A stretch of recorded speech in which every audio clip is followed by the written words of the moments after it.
Good evening, everyone. I call this September meeting of the Hopewell Borough Council to order. Reggie, if you wouldn't mind doing the sunshine statement.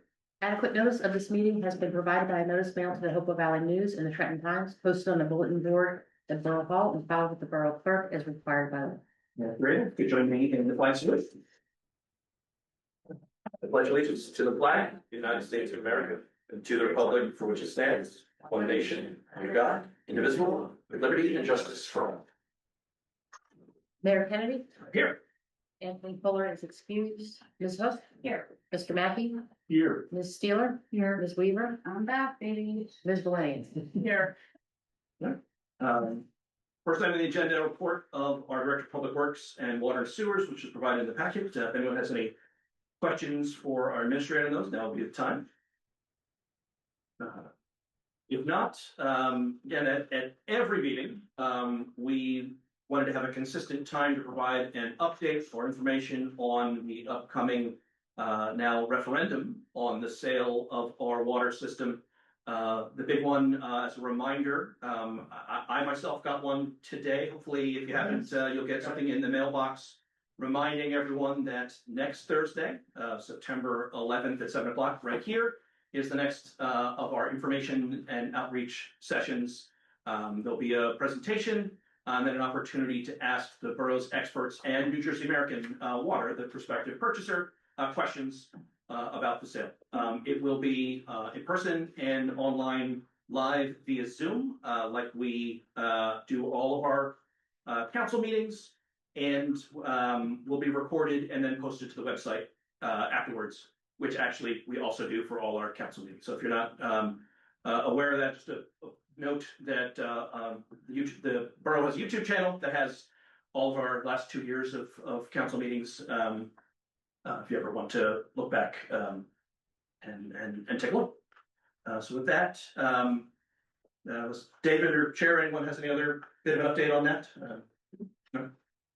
Thank you so much. And I just want to thank particularly the Water Committee, our professionals have done a lot of work that's gone into putting information together for that session. The slides actually are up on the website in advance if anyone wants to look at them, but I do encourage people to not just look at them, but they are not intended to be a standalone document. There are discussion and commentary and presentation that goes with it. So viewing them with the presentation is the ideal way to take a look. With that, I'll open up our meeting to our first public comment section. Mayor and Council will take comments first from members of the public attending in person, then from members of the public attending via Zoom. Speakers will be limited to 5 minutes. No immediate action can be taken on any public comment issue. To make a comment or ask a question during the meeting via Zoom, please use the raise hand feature and we will recognize you when it is your turn to speak. I'll also note that there are 3 ordinances with second readings and public hearings. So if you are desiring to put something on the record about one of our ordinances, we'll listen to it now, but the ideal time would be during the public hearing of those 3 things, being our updated property maintenance, our abandoned property registration, and funding ordinance for our Department of Public Works. So with that, if you wouldn't mind, just give me your name and addressing it. Cookman, a Hopewell resident for a couple years already. The first thing I wanted to say is pedestrian safety, all that stuff. Twice this week, flying through the lights, the flashing lights, pedestrians not paying attention and using the flashing lights. So I was away this summer, and I thought this was really smart and something we might be able to do. And it says stop, wait, and wave.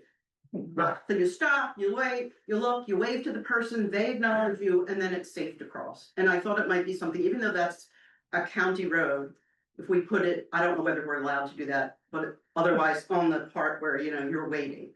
And I thought just at all those crosswalks, because we all know the problem and there isn't a real solution, but I just thought this might work. So I brought this for you all to state. Where did you take that? In Maine. In Maine. And what they also have, which we spoke about before a long time ago, Ryan, they have artists come and do the stripes. And they're not stripes, they're like a rainbow or just something creative. And also it speaks to our town. Yeah. So we looked into that, and according to the MUPCD, which is the manual for uniform traffic control devices, which I'm impressed. I know you knew I'm that, but impressed. anyway, for everyone else, I was saying. Basically the county said no. So it's something that we could try and do on one of our municipal roads, but as of right now, the county is not, it's very. Because there are a lot of roads that aren't county roads where we Yeah, don't do right, that. right. So we Yeah. have looked into doing that, and, you know, I have some ideas for municipal crosswalks that would be good for. But again, it's just an issue of like funding and then hitting it. Well, I bet the Arts Council could come up with I'll a group of people that would be so happy to go and paint. the roads. You're correct, and we've had some preliminary discussions with the Arts Council. There is they didn't do it this year, but the Bloomberg Foundation does a grant specifically on that we've looked into. So it's one of those things where some of the legwork has been done, and it would be phenomenal, particularly it speaks to our commitment to being safer, but it's a way to also beautify and put a stamp on the downtown. So it's a really cool idea. So anyway, and I think this might just wake some, I mean, I saw a Yeah. woman crossing the street with her arms full of coffee and doesn't hit the button and the car's flying past, and I'm like, huh? So, anyway, Pedestrians do have the right of way, so I mean, they don't necessarily. yes, but the cars don't know that. I'm just saying, like, she's well within her rights to do that. Oh, absolutely, but what But they're as saying, far- she's not taking Yeah, advantage. but as far as the paint and the stamp, I don't see why we can't like run it up the flagpole to the county and see what they think about it. I don't think Yeah. if we, okay, I don't know that you have to do that with the county if you do it not on the road. Having the right of way doesn't mean that you don't have an obligation to look both ways. Take out your earbuds, but stop looking at your phone and actually pay attention to what you do. Well, you know, you're asking a lot. I know it's asking a lot, and it's also way too much language to stencil on the ground. I know, I'm just saying. Okay, idiots, pay attention.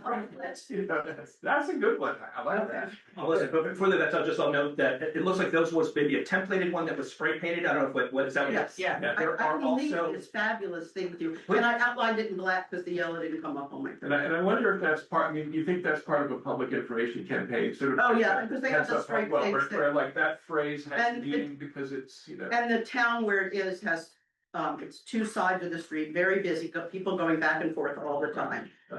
So I just thought, stop waving, the wave, I think, is really like, good, anyway. Yeah. All right, so that was the first thing, that was the easy one.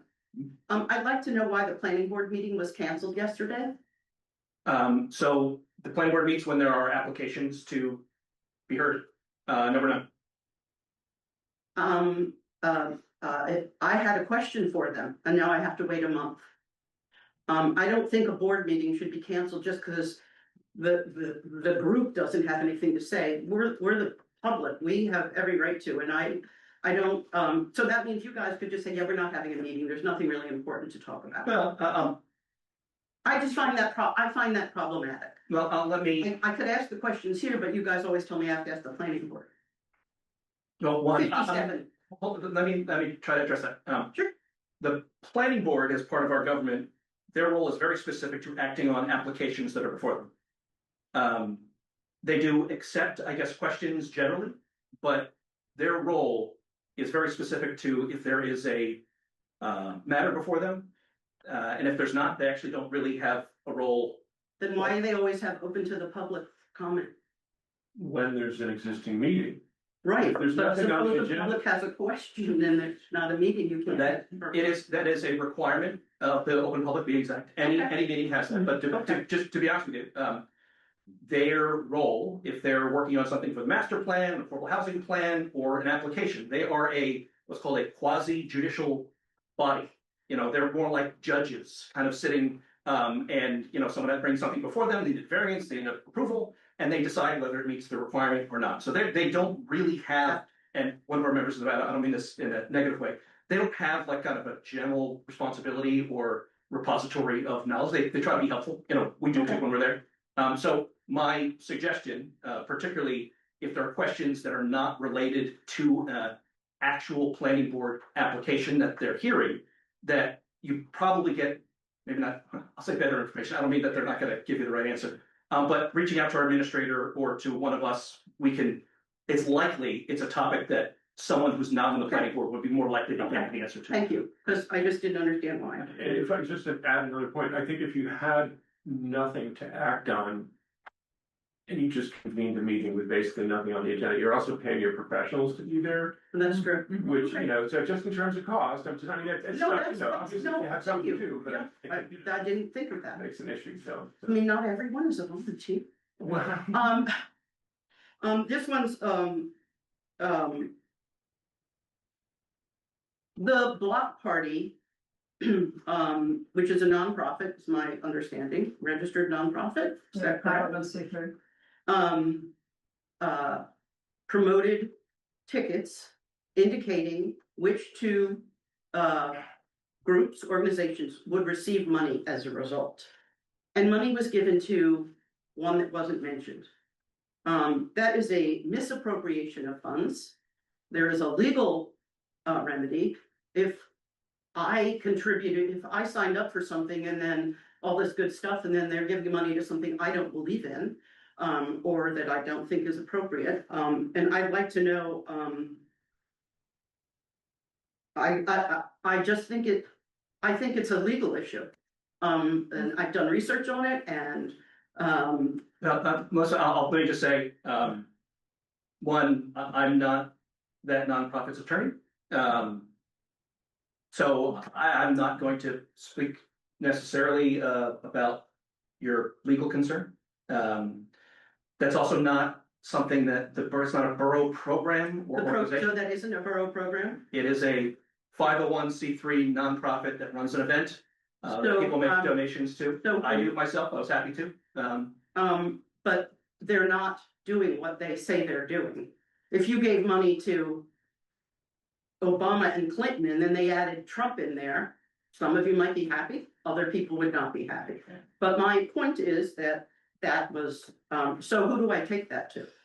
That's me. Them? Yeah, the people that you made the donation to. Okay, and they're sitting here, but they can't answer it because it's not from the town. Is that correct? I mean, if they want to answer it, I think that's, if you were to ask me about a nonprofit that I volunteered on or something in my private life, I would probably decline to answer it, and I'm not gonna put them on the spot and require them to do that. I happen to have respect that. received a letter from them explaining it. Perhaps they're here. Okay, Um, well, I can't imagine what explanation it is for taking money and putting it someplace where it was not dedicated for and announced, because when you make a donation or a contribution, you expect it to go where it's going. No, So, I'm not gonna get into what a restricted contribution is, or when you make a contribution to a nonprofit, you actually don't have a say in what they do in it. actually, So if you made a if you made a restricted donation or donor restricted funds, then you do. well, then it's just immoral then, okay. But I can speak to them directly. You should do that, Okay. Okay.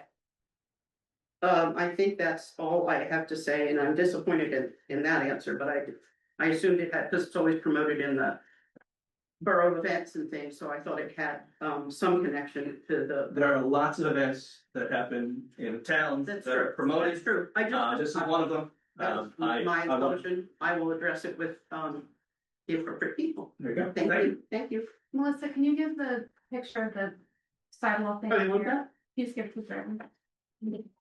Very fictional. Anyone else here in person, or start pushing your raised hand buttons online? Seeing none, I'll ask for a motion to close the first of many public comment opportunities this evening. So moved. Do I have a second? All right, all in favor? Aye. All right, next item on our agenda is the minutes from our August regular meeting. I'll take a motion of those who are eligible. Do I have a second? Second. We did this by roll call? Or, I'm sorry. We don't. but- Okay, all in favor? Aye. All opposed and all abstaining due to schedule comments? Yeah, thank you. Okay, Our next three items, each will have their own public comment period. The first, item 8, ordinance 903. This is the second reading public hearing of the vacant and abandoned property registration ordinance. Reggie, if you could, read by title. An ordinance of the Borough of Hopewell, County of Mercer, New Jersey, regarding registration and maintenance for vacant and abandoned property and creating a new chapter of the revised general ordinances of the Borough of Hopewell, 1975. Brief explanation on this one, but this is additional tools for the borough to secure, make sure that unused, underused, or abandoned properties are registered, are secured, and with some tools to encourage their more quick, I'll say, reuse. There's a registration fee that escalates throughout the program. I want to thank particular our prior administrator, Doug, worked on this quite a bit as he was in his final months or so, and Lisa Maddox, our attorney, quite a bit as well. Unless anyone else has any comments or apologies. Also, our OEM, Hopewell Valley Emergency Services, had some input on this as well. I want to thank Andy Facina and his team for their help. With that, then I'll open the meeting to the public for questions, comments, or public testimony on ordinance 903. If you're a person, come on up. If you are on the online, push the raise hand button. Seeing none, I will take a motion to close this portion of the meeting to the public. So moved. Second. All in favor? Aye. Next, I will take a motion to adopt ordinance I 903. have just, Sure. it's the same comment that I had last month about it, about if any more about the actively marketed. Yeah. By its owner for sale or rental, like, So- I just wanna make sure that that's So- enough of a. With apologies if they didn't make the memo that came with the other one, we did Right. talk about that, and that was viewed as an example, and I guess amongst a list of things, so that is being marketed. My understanding is not something that would save a property in itself. Okay, so that it's just, okay, That was a good call out. yeah, that was, Well, I'm yeah. selling it. Yeah, like, I have that little for sale, I have that little for rent sign. I in the put a window. post-it on the front door. Yeah. Lisa, I just want to make sure I'm not misremembering that though, but that was kind of bundled into the other comments we had on 904. Right, I'm just looking for which provision, I'm Yeah. sorry, which, Yeah, I mean, because the example I was thinking of was the building that I purchased recently, and they had the owner had a for rent sign up for 2 years. But she didn't really, I don't think she responded to phone calls. right, so So, I just cannot find the right language. Definition of Thank you. property. Thank you. Okay, yeah, so it's page, the second page under, right above the 23-2. Oh, okay. Oh, I see. Actively marketed Yeah. by its owner for sale or rental should not be deemed a vacant property for the Yeah. purpose of this. Right, active, I would say active. It's the one, yeah. Means It's the active, one. you would have to actually, List it. yeah, Okay, you would have yeah. to be involved in, Okay. yeah. Like, would it So have that's to be good. I just wanted to- Active, I would Yeah. say you don't An have to outlet, have, right?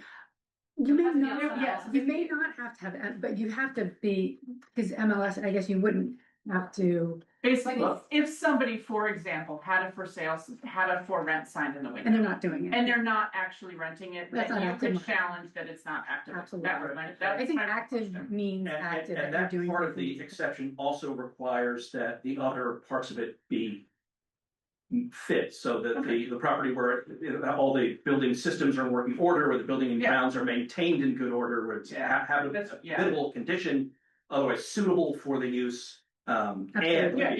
No, I'm comfortable with this, I just wanted to, Yep. just dot my i's and cross some t's.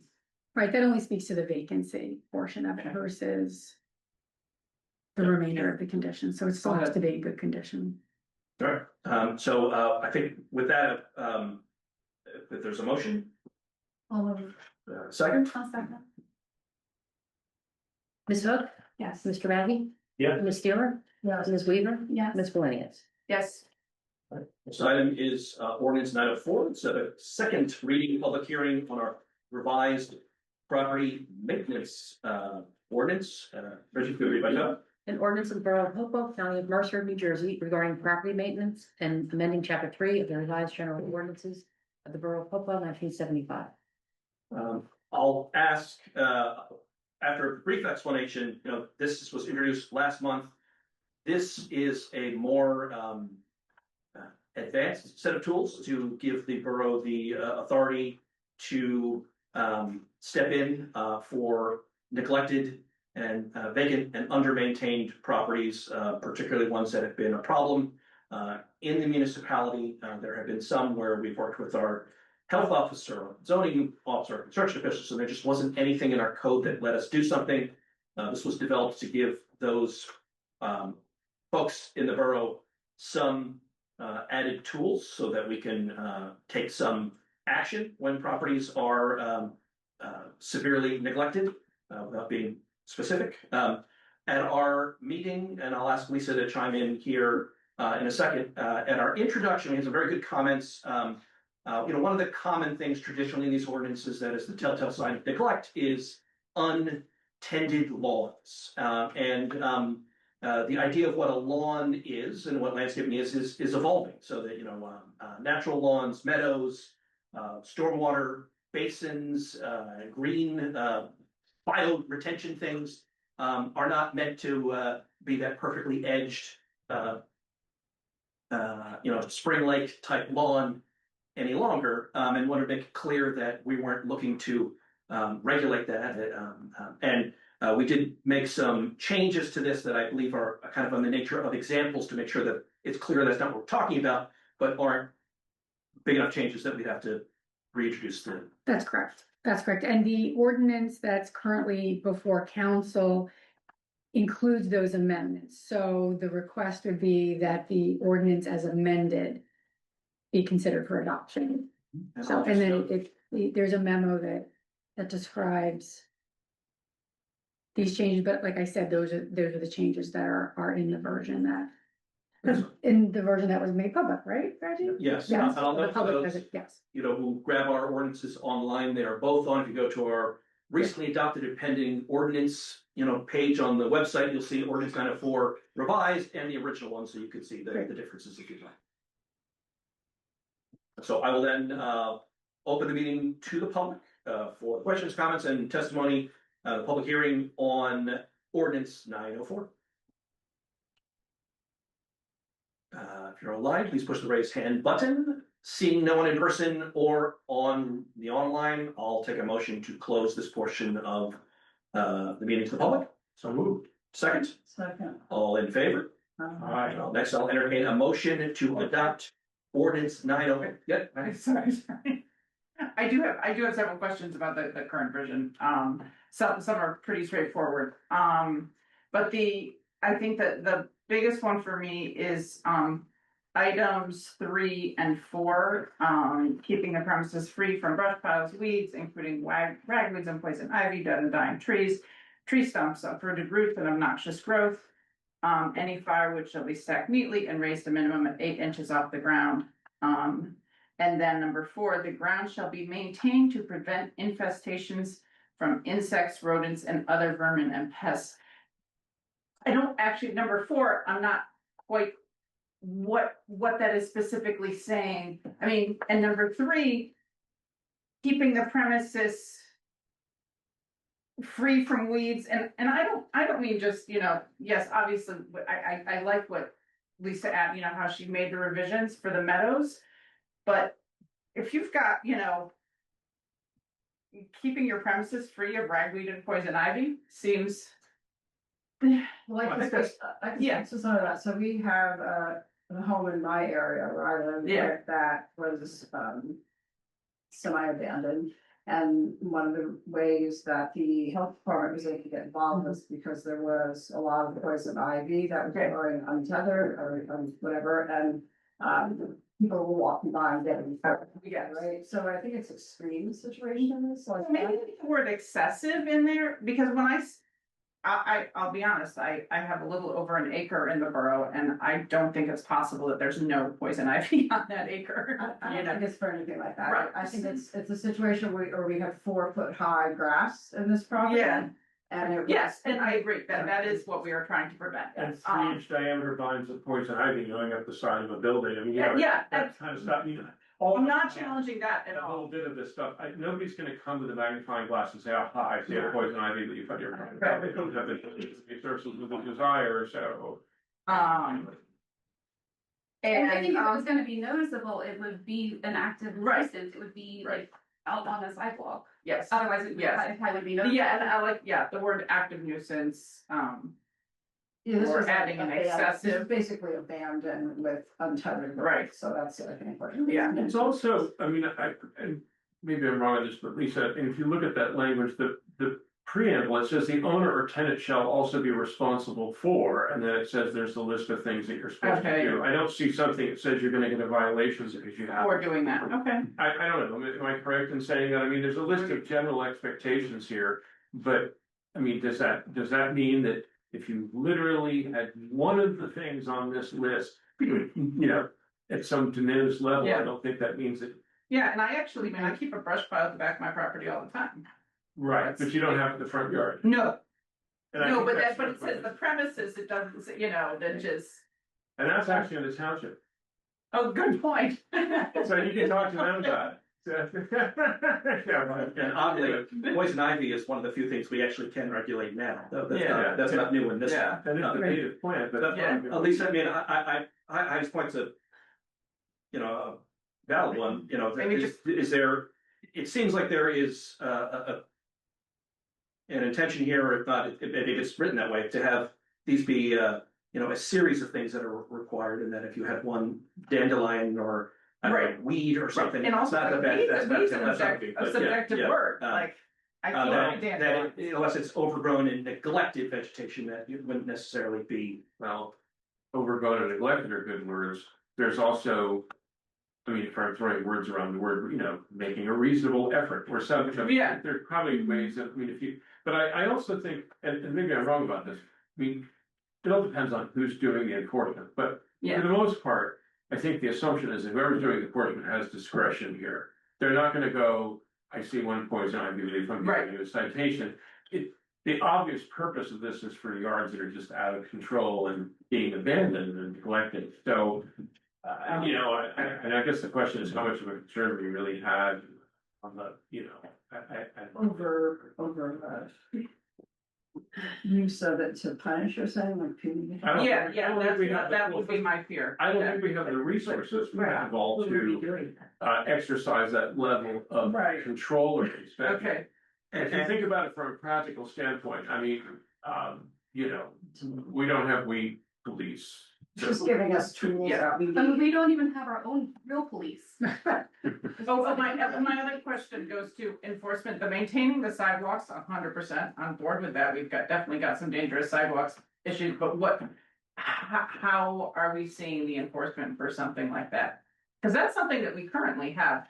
We do, because there's somewhere in the ordinances, the thing about, I think, I can't remember what the maximum offset is, it's supposed to be in the sidewalk, it might be an inch or 2 inches or whatever, and I know we've gone through various cycles Right. where the borough engineer would do inspections and people would be Yeah. told, either you do it or we'll do it and assess you for it, that's been happening a long time. Right. But, and we also, of course, regulate, you know, shoveling of snow in a separate ordinance, but, I would say, well, one of the realities, unfortunately, of the resources that we have, Yeah. that there's not the resources to have people to kind of sua sponte do this, you know, as a, you know, kind of a roving patrol. And obviously at times we don't have resources to, after, you know, even when it's been brought up 3 or 4 times, we don't really have the resources to foster. So it is a bit self-limiting in that way, that we don't, you know, have full-time, zoning or health or construction people to do this. It's really, you know, when there's the practical reality is that when there's going to be a accumulation of complaints, currently there's not really much they can do even when it gets to a tipping point, and then they would have something to do. But I think you made a good point, Lisa, is there, in the way that it's written, I think that there is some understanding that this requires either, you know, some, it mentions blight, you know, some threshold that it's not just if there's one piece of, you know, and this is not what you're saying, but you know, if you read it that way, then, you know, one piece of weed or something, and all of a sudden you could be taken to municipal court, and that seems. Yeah, we're not from Singapore. You know. Also, I don't see that why item 3 needs to be as specific as it is. It doesn't. Say minimum requirements. And I think we're all in agreement on what the spirit of this is, and it just doesn't read that way in reality to me, but. in terms of enforcement, it might be helpful to note that whoever's enforcing they can't just come out and issue a notice of violation and say, you're in violation, you're going to municipal court. That's not how it will work. They have to provide notice in advance and an opportunity to cure whatever it is. And even to get to that point, I think there are going to be communications before that, Right. if there were issues. So you're not just gonna find a complaint in your, complaint to go to municipal court in your mailbox. So there would be. But just as an example, like kind of weaving back into that, native landscaping look, if like at the back of my property, I when a tree fell down, I just intentionally left the Right. laying tree there.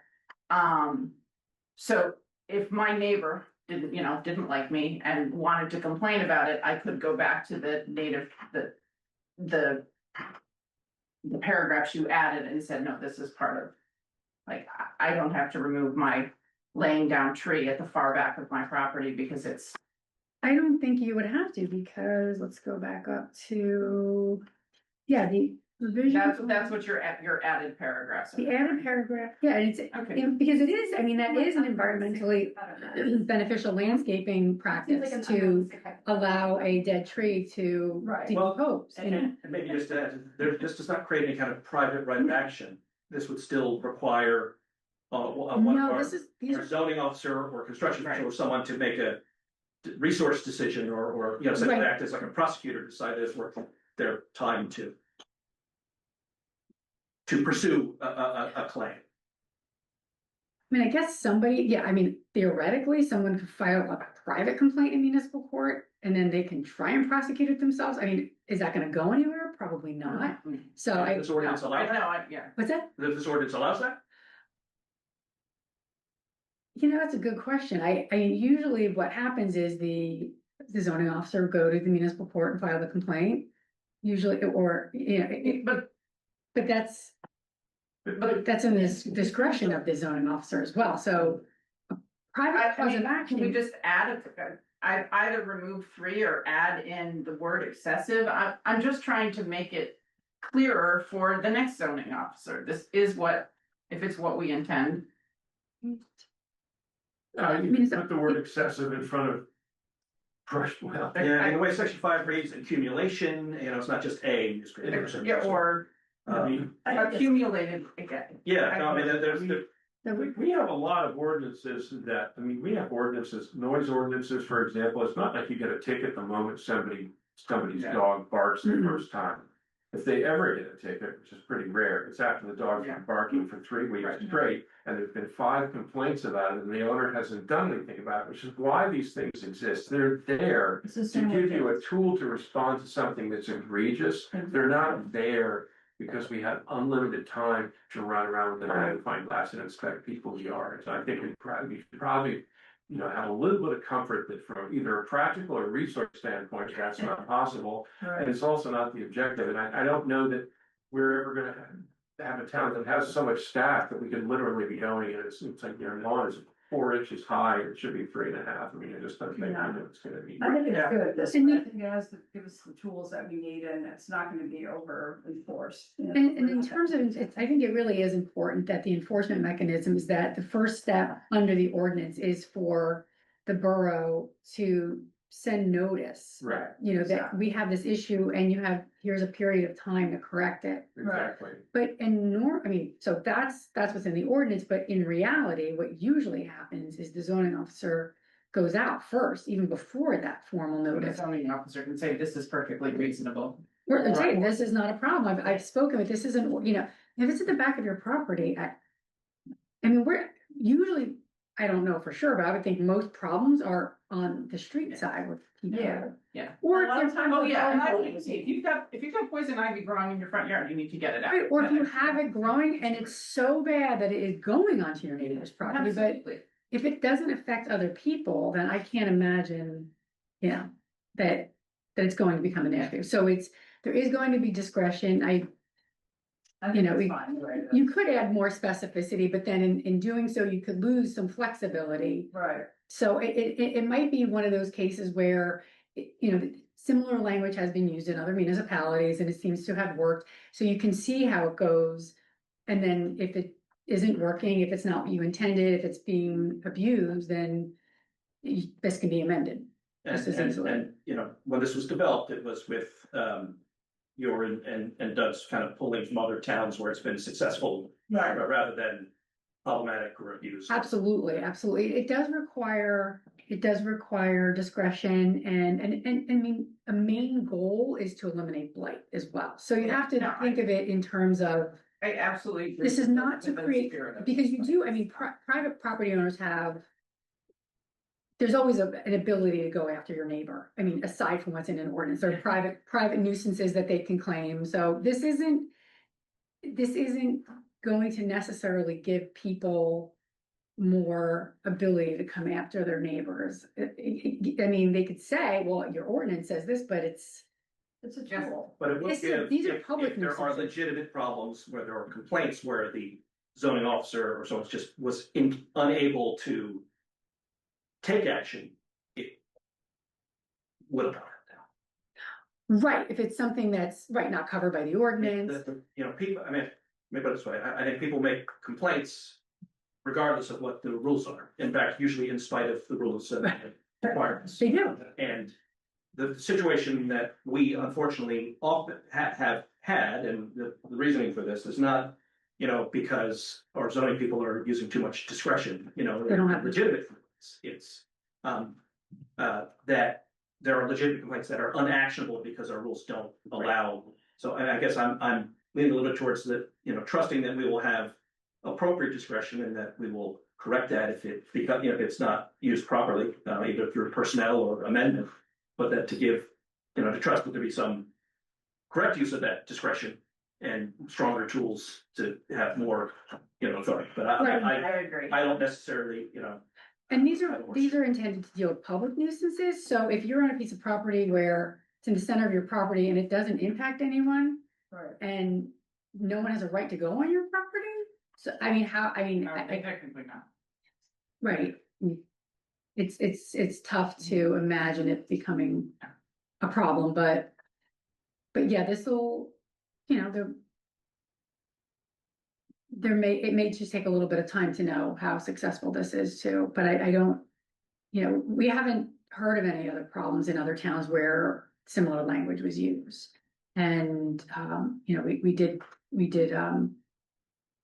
look at a number of other ordinances to see what's out there, and and based on my experience, it's usually the egregious cases where you have enforcement of these types of ordinances where the zoning officer goes out and tries to have a conversation and nothing happens, and it's, you know, and it just escalates and escalates. Well, you need a tool like this in those cases. So it's, again, you're not, they don't want to just come after people. So, I'll put it to the group if we have a motion as is, or. I'll move it. So we've got a motion, just as currently written. Second, any further discussion or other motions before? All right, Ms. Hook, Yes. Mr. Mackey, Yes. Ms. Steeler, Yes. Ms. Weaver, Yes. Ms. Williams. Yes. Also thank members of the public who comment on this in advance too, and our attorney for helping us address those in a way that let us continue to move forward. Item 10, which is ordinance 905, second reading public hearing on our funding ordinance for the Department of Public Works facility. Richie, if you could read by title. Bond ordinance providing a supplemental appropriation of $630,000 for renovations of and expansions of the Public Works facility in and by the Borough of Hopewell and the County of Mercer, New Jersey, and authorizing the issuance of $598,500 bonds or notes of the borough to finance part of the cost thereof. Thank you. Apologies, I don't remember the exact date. We've met so many times in July, or if it was June, but we, at a recent meeting, had a presentation from our architect, with potential plans of what we're working on for, honestly, modest improvements, to update our public works, facility. This is the next step towards authorizing the steps towards the funding towards that. A lot of work still needs to be done on the final designs, the cost estimates, and other things we can really move forward, but I'm really excited. The building team, professionals, and these upgrades is not really fair. These are things that our amazing public works team really deserve, and I'm glad that it can move forward. Yeah. With that, I'll open the meeting to the public for questions, comments, or testimony on the public hearing of ordinance 905. Seeing none in person, remember to push your raise hand button if you're on Zoom. Seeing none there, I will take a motion to close the public comment section of ordinance 905. I'll second. All in favor? Aye. All right, I will next entertain a motion to adopt ordinance 905. I'll second. Ms. Hook? Yes. Mr. Mackey? Yes. Ms. Steeler? Yes. Ms. Weaver? Yes. Ms. Williams? Yes. Got only a couple of motions in our consent agenda, so for the library, new hires, and some administrative things to allow our new administrator to step into a couple of projects, including the Safe Routes to School program, which excited to see advance. If anyone has any things they'd like to pull out for further discussion or to vote on separately, if not, I'll take a motion to adopt resolutions 100 through 102. I'll move. A second. I'll second. Who was second, I'm sorry? Sure. Ms. Hook? Yes. Mr. Mackey? Yeah. Ms. Steeler? Yes. Ms. Weaver? Yeah. Ms. Williams? Yes. Thank you. Our next item, we all received a copy of our municipal audit, and I think on our desks today were some additional positive comments from our CFO. I don't believe this is time sensitive. If people have particular questions, we can certainly ask our CFO or get more information, but it appears that the information required is there, and that ultimately there were no comments or concerns raised by our auditors, which is always an excellent thing. It was good.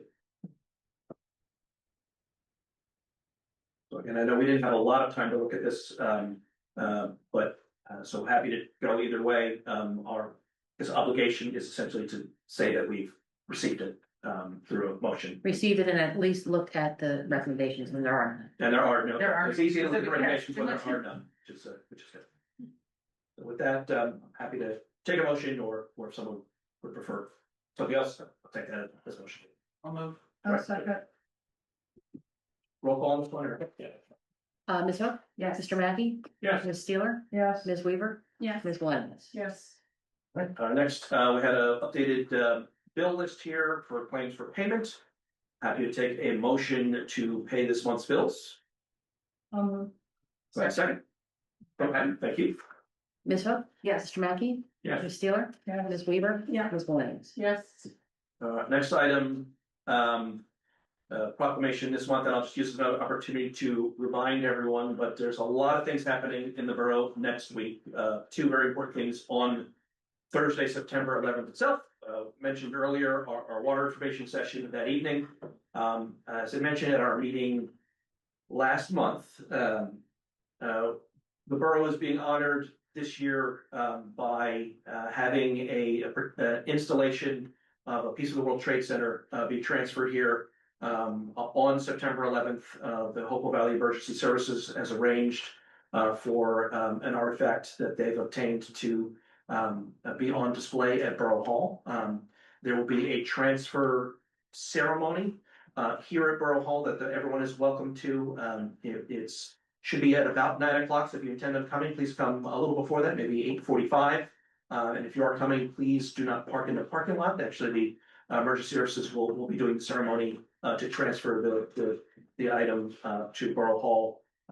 Actually, kind of in the parking lot. So please park elsewhere. We'll have it marked off. But they will be doing a procession throughout Hopewell Valley, stopping at the elementary school at about right about 9 o'clock, and at the expected arrival is right about 9:10, 9:11 the morning next Thursday. So everyone is welcome to come and participate in that. And this proclamation is to in honor of that and to thank our first responders and emergency services representatives for their efforts in arranging and having us participate in that this year. With the apologies, the text of that to come. Next, mayor, council liaison reports. Feel like lately I've been picking on Anthony going first, and he's traveling, so we'll get that. So we'll start anywhere closest to where he would normally sit. Deb, if you want to go first. Sure, so the library board met on Tuesday night. As you voted, or as you heard tonight, there's some new employees being hired, or they're understaffed and very, very popular right now, so we need more people to help out.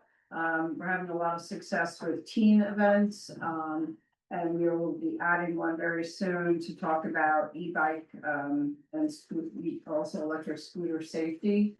We're going to partner with the Hopewell Valley Police Department and the library to host some events and bribe kids to come with pizza and ice cream, and try to get them to wear their helmets and ride safely through town. We don't want any accidents. There also are virtual reality sets now available, which are huge, they're able to be checked out, and huge, very, very popular. Yep. And I guess the bigger news is that there's a survey that's going to be going out to the community very soon, just to talk about what people want from the library, and what we can do to add more features, to help get people to come even more to the library than they do. From the recreation committee, I guess the big thing coming up is that we're closing Columbia Ave for most of the length of it. We're very excited about that because it's very heavily attended on those streets, as Sharon can attest to. And Just last year on Halloween, not Jeff. I'm sorry. You buried the lead. I know, I'm sorry, I think of it, and for Halloween, and we'll partner with the police on that as well. As far as upcoming events, there's the Porch Fest on 9/13, the Harvest Fair on 9/20, the Halloween Parade on 10/26, and the Tour de Arts on September 27th and 28th. Personnel committee, we have not met lately, and grounds and buildings, we just voted on every building. So Nice step. These are foiled method outside. How do you want to go next? For the Hopewell Valley Green Team and Hopewell Borough, and the Hopewell Borough arm of it. The Hopewell Valley Green Gathering is an annual event that the Valleywide Green Team puts on, and we will be hosting it here in Hopewell Borough at the train station on Thursday, September 25th. At 6 p.m. at the Hopewell train station. It's an event for local leaders and environmental activists, anybody that wants to get involved environmentally. And an invitation will be forthcoming to everyone from Joanne Held shortly. The local green team, the Borough arm, is working with the Harvest Fair on their sustainability efforts, specifically their waste stations. We're going to try to minimize the what goes into landfills there. Just a little Harvest Fair plug. The almanacs are out, folks. Oh. Go and get it in the local shops and places. I do have a few with me now. And I'm just pleased to say that in general, the Hopewell Borough arm of the Green Team is really growing. We've had several new members join recently. We were formed with the intention of achieving sustainable jersey certification for the borough. While that does not look like it's in the cards in the immediate future, I really am excited about how the small group has successfully engaged new community volunteers. We've been making connections between those people, and we're making our small steps you know, Trex Recycling, we have a monthly tent at the farmer's market now. So for anyone interested in joining, we do have regular meetings now, the first Wednesday of each month from 7 to 8 p.m. At the Hopewell Public Library. The October meeting will be on the 8th, so it is not on Yom Kippur. So it's October 8th, November 5th, December 3rd, and January 7th. And those will be on the Borough calendar. And we always welcome new folks. We are having our next Community Zero Waste potluck on Sunday, October 19th from 5 to 7 p.m. And what we've added this time, looking towards Halloween, is an optional costume swap at the potluck. So you can, if you want, you can bring a costume or two and get one. You're not quite ready for Halloween. So, and I put a flyer up at the back there, and I will we'll share it out on social media and whatnot. The Open Space Committee did meet via Zoom in August, but pretty much the entire meeting was an executive session, so I don't have much to report there. And not exactly a committee report, but from downtown Hopewell, Restaurant Week is September 13th to the 20th. That information is up on the downtown Hopewell website. And the large downtown Hopewell map is probably going to be installed in the pharmacy window tomorrow morning, weather permitting. So we're pretty excited. That's it. I think I just a follow-up question, and if this falls into someone else's report, just let me know. In addition to that, really cool map window cleaning installation that's going in, I've noticed, and this is a request for plug, some other improvements to some otherwise unused windows and storefronts in town, and I just, if anyone has, is that something? You see It's, I know this, it's. Okay, okay, so. Okay. Yeah, it's the Arts Council. This year, yeah. Oh, but they got. Yes, they're. They're using the Old Brothers Moon and they're trying to do art installations until the business opens up there, which is supposed to be relatively soon. Yes. Great. So my leading question resulted in that, yeah, so it's particularly neat at night, there's like actually fluorescent rock installation at the moment, which is very cool, and I hopefully assume dark side is why too. Yeah, I'm sure it is. Sorry, thanks. Cherry, you wanna go next? You. Sorry, we're off balance here, I feel like we're. Yeah. Sorry, thought. No. You got it? You can do it. It's really short, so, for August, fire department made 38 calls, EMT made 60 calls. I don't know if everyone heard the 2 a.m. call a few nights ago. That was a really devastating house fire in Pennington, but 52 went and helped out with that and was able to save the whole family. Couldn't save any of their belongings, but the family was okay. But if you're wondering what the 2 a.m. siren was about.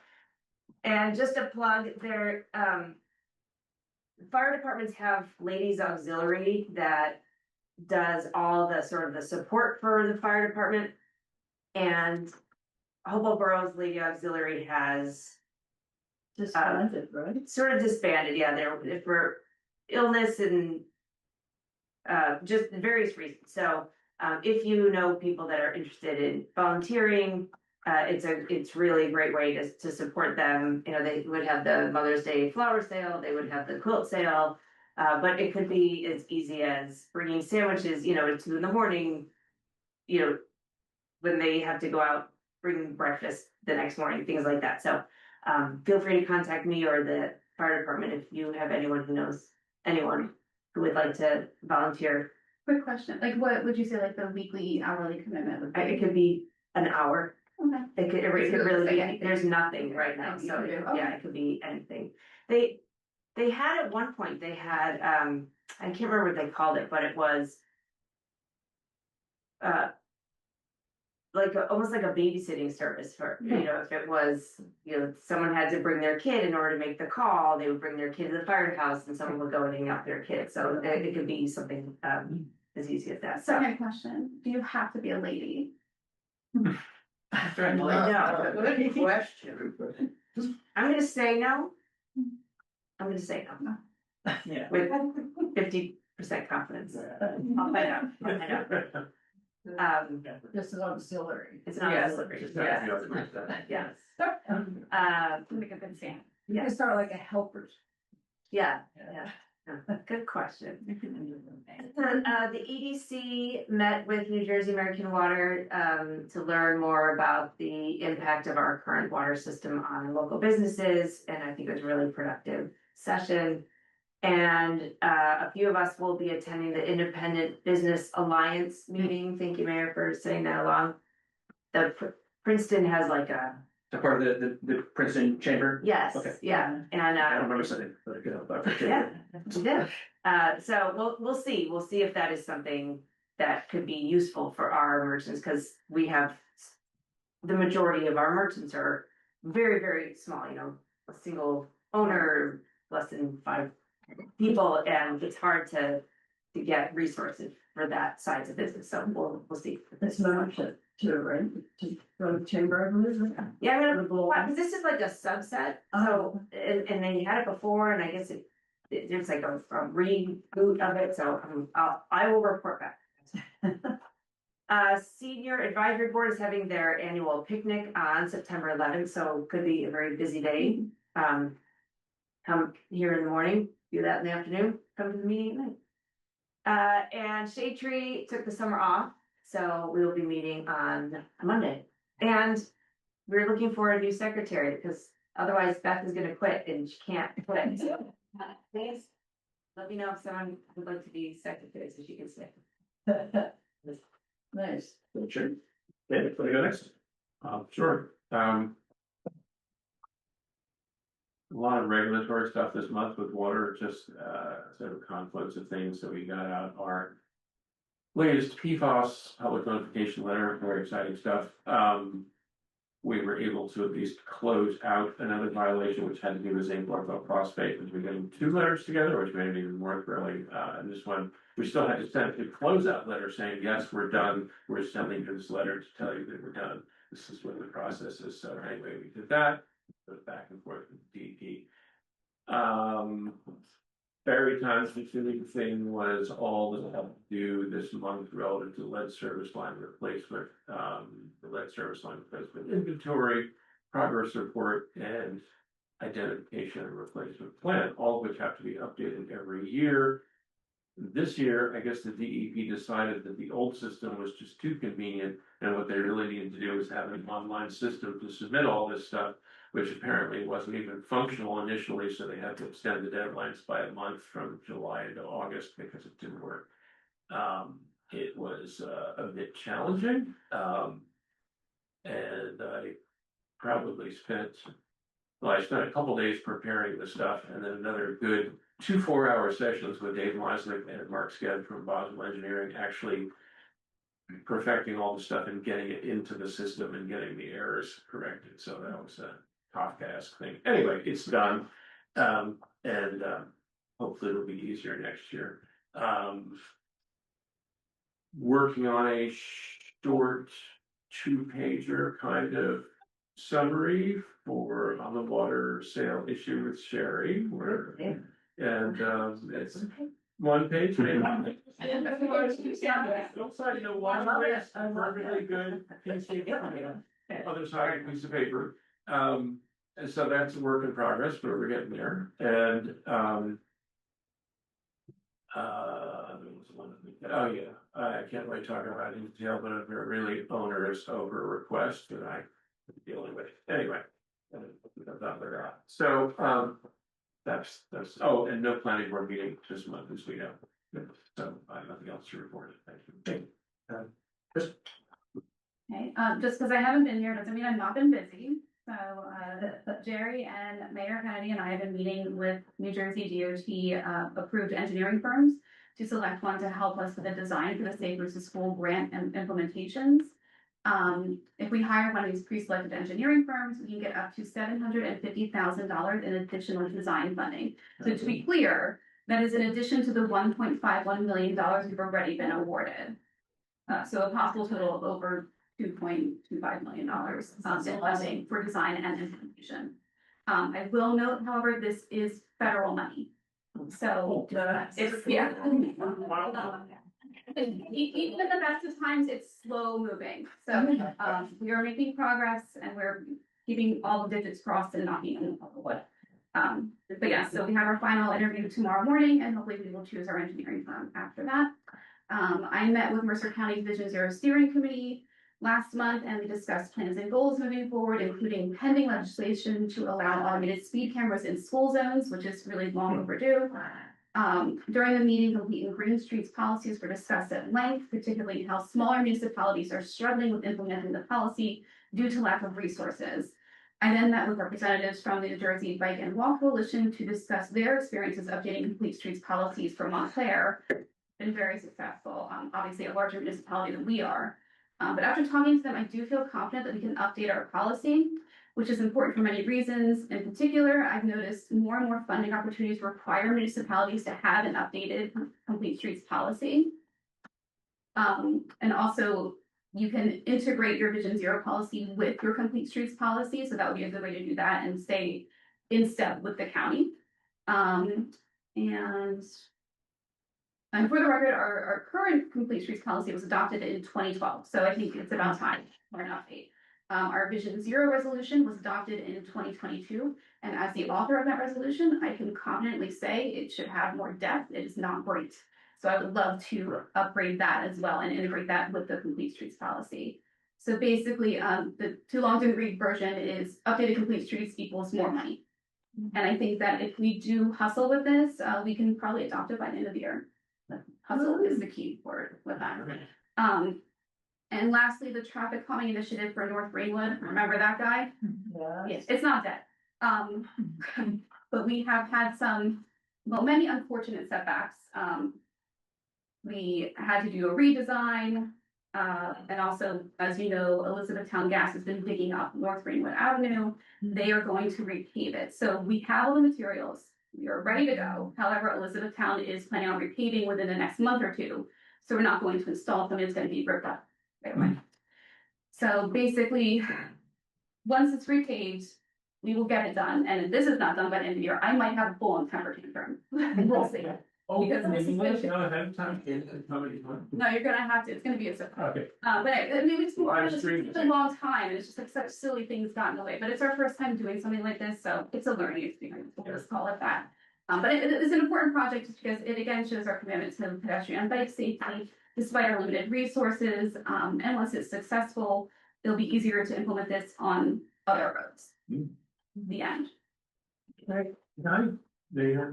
First, you just reminded me of something water related. Temper You tantrum? were talking about, no, but I mean, half of those, but I mean, no, I just, and I'm trying to learn. So Mayor passed on to me and to us, to the team, an email, or a notice from Senator Cory Booker's office on some federal grant opportunities, and there was one there related to water, and I just wanted to, tell you a little story, because I think this is maybe illustrative of where we are with grant opportunities for water. So this was for resilience for water systems, and it was actually only available to middle and large size systems, which is very strange because small ones are the ones that need it the most. And but what was really interesting was that the total amount of the grant program for the entire continental United States was $9 million. That's it. And as some of us who were involved with our class action litigation know, I believe the estimate, Lisa, correct me if I'm wrong, for the number of publicly owned water systems in the United States is about 10,000. Yeah. So if we do the math on this, we have 9 million for the entire United States. I mean, I was thinking resilience. Yeah, we could use the generator. Well, number 4, that's about 50 grand. Or maybe we could use some engineering design money. I think if you do the math on this, that maybe accounts for 2 or 3 hours of engineering support. So if that's an indication of what's out there for water related programs under the current administration, then don't hold your breath. Anyway, but for explaining. So then we will continue to scour those opportunities and even pass along eventually one will be. Yeah, I mean, we keep Line up. looking. Yes, that's great. You're on it, and they're they're giving. So there was another one also I think had to do with it was the USDA grant that had to do with, I think, substandard housing rehabilitation, remember that? And that was like 23 million for the whole country. So that actually take care of all of our housing problems. Okay, just my commentary. Thank you. Giving me a little airtime, of course. A couple quick updates from me. Again, reminder that our information session is next Thursday, 7 o'clock. The water system. Really do encourage everyone to watch and to attend this one. And if you can't, video will be posted afterwards on our website. There are several commemorative ceremonies coming up for September 11th, including Hopewell Valley ceremony at Woolsey Park this Saturday at 11 o'clock. It's always a very moving ceremony there. Again, a reminder of our own installation and ceremony here at Borough Hall on September 11th, just before 9 a.m. The honor guard procession will arrive here right around 9 o'clock. Another plug for the Harvest Fair on the 20th. That's the tradition of Borough Council to serve and sell what cotton candy does not stick to our bodies at the Harvest Fair. Always a fun day to get to talk to folks and sell cotton candy. I have a couple of updates from Anthony, Councilman Fuller. There will be a webinar, these are from the Board of Health, I believe. There'll be a webinar on health concerns of poultry and how to keep them safe, hosted by the New Jersey Department of Agriculture on Tuesday, September 16th at 6 to 7. That's virtual. I believe they'll get the information out on that, though I don't. The question, can you keep chickens here? I think that's a better question for our attorney. Can you keep chickens here? I don't think so. I believe you can, just pick up rooster. Yeah. That's now. Is the ordinance regarding Keeping chickens? I think it's actually best that we don't speculate on Yeah. Visit. Right. Oh my gosh. There are, just so you know, there are people in town that have chickens. Anyway, Yeah. the annual joint meeting of the local boards of health will be held at Hopewell Borough Hall on Wednesday, September 10th at 6 p.m. That's right here. Involve presentations from the Community Health Improvement Plan and also Healthy Homes and Childhood Led. All residents are welcome to attend.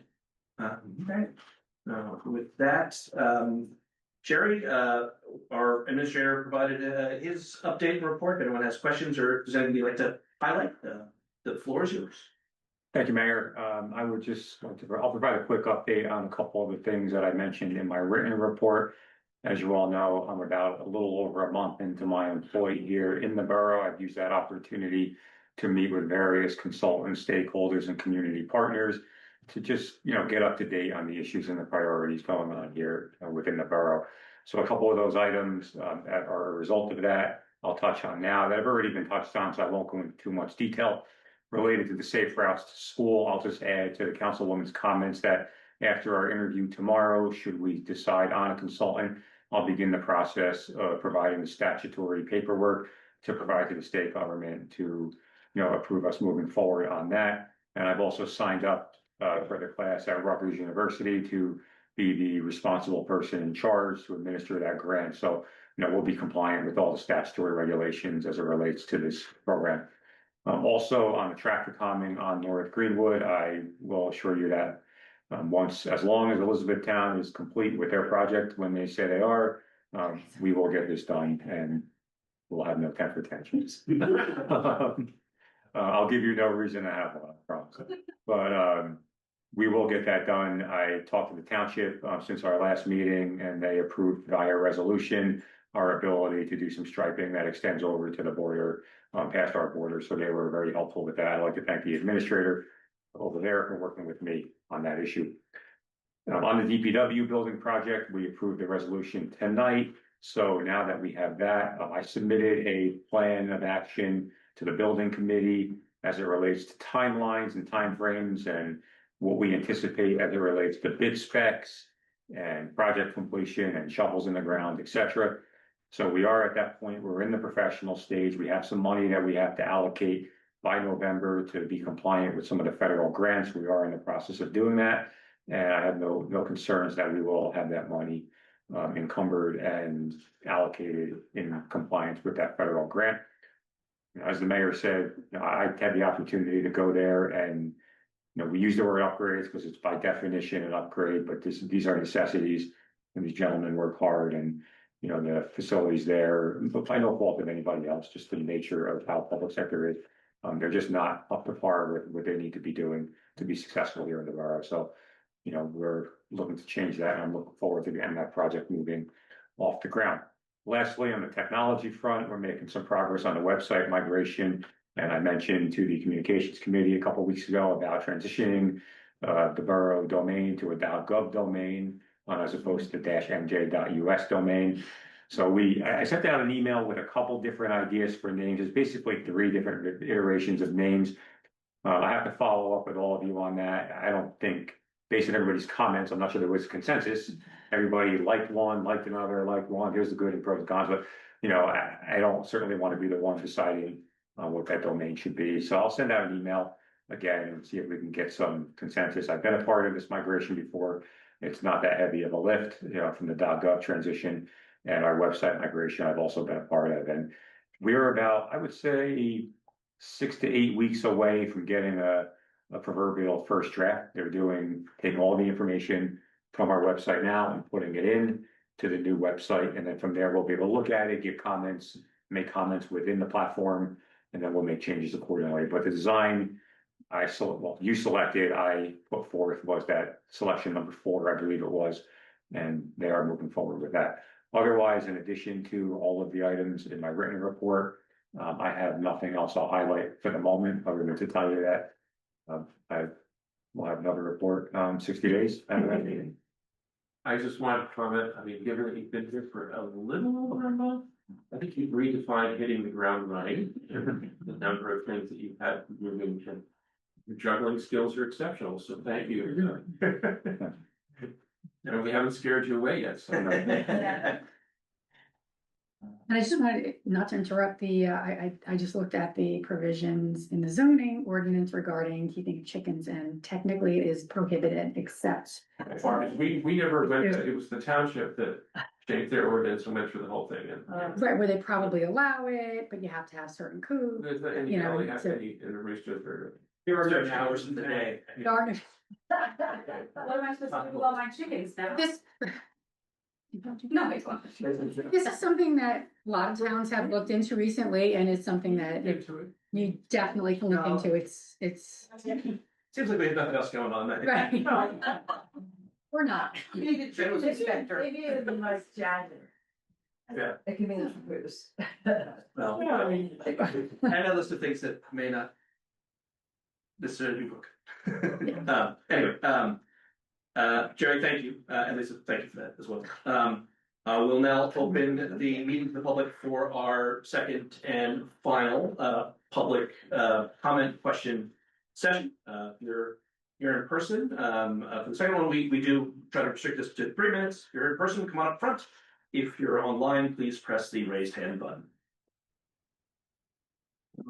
Seeing none, other than perhaps an extreme interest to see the beginning of the Eagles game, is maybe what I'm kind of feeling.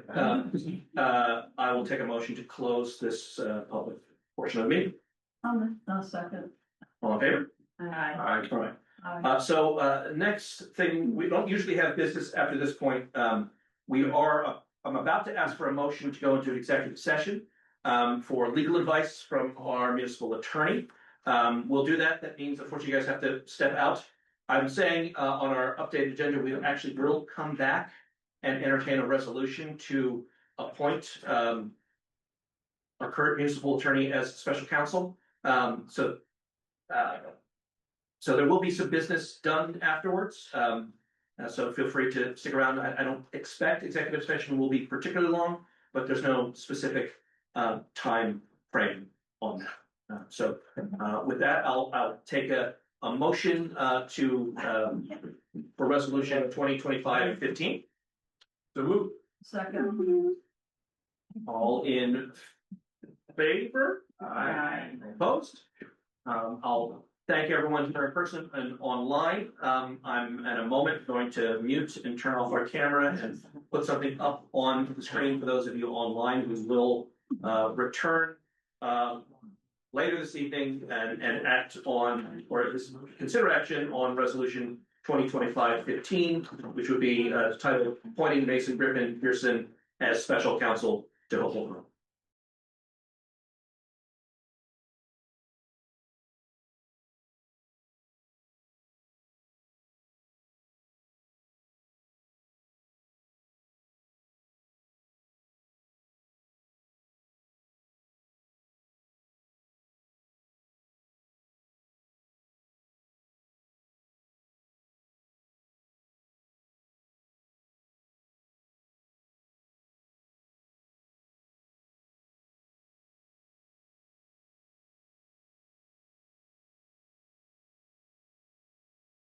Those of you who are on the online, we're just concluding executive session.